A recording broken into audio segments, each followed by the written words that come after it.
வணக்கம். Sweet banana fry எப்படி பண்ணலான்னு பார்க்கலாங்களா? இது கேரளாவோட ஸ்பெஷல் ஸ்வீட்டுங்க. வாங்க இது எப்படி பண்ணலான்னு பார்க்கலாம். அதுக்கு வந்து நேந்திரம் பழம் தான் வேணும். நேந்திரம் பழம் நல்லா கனிஞ்ச பழமாக வந்து இருக்கணும். இந்த மாதிரி இருந்தால் வந்து நல்லா தான் இருக்கும். உள்ள பழம் ஒன்றும் டேமேஜ் ஆகுது, தோல் தான் வந்து கருத்து போகும். இப்போ தோல் ரிமூவ் பண்ணிவிட்டு இந்த மாதிரி வந்து பழம் வந்து பாருங்கள், உள்ளே எந்த டேமேஜும் வந்து இல்லை. சூப்பராக இருக்குது பாருங்கள் பழம். இப்போ இந்த பழத்தை வந்து சின்ன சின்ன பீஸாக நம்ம வந்து கட் பண்ணி எடுத்துக்கலாம். உங்களுக்கு வந்து எந்த ஷேப் வேணுமோ அந்த மாதிரி நீங்கள் வந்து கட் பண்ணி வந்து எடுத்துக்குங்க.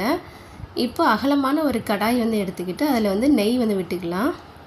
தேவையான அளவு நெய் விட்டு நெய் சூடேறினோடனே நம்ம கட் பண்ணி வச்சுருக்கிற இந்த நேந்திரம் பழங்களை வந்து ஒவ்வொரு துண்டுகளாக வந்து அதில் எல்லாத்தையும் வந்து சேர்த்துப்போம்.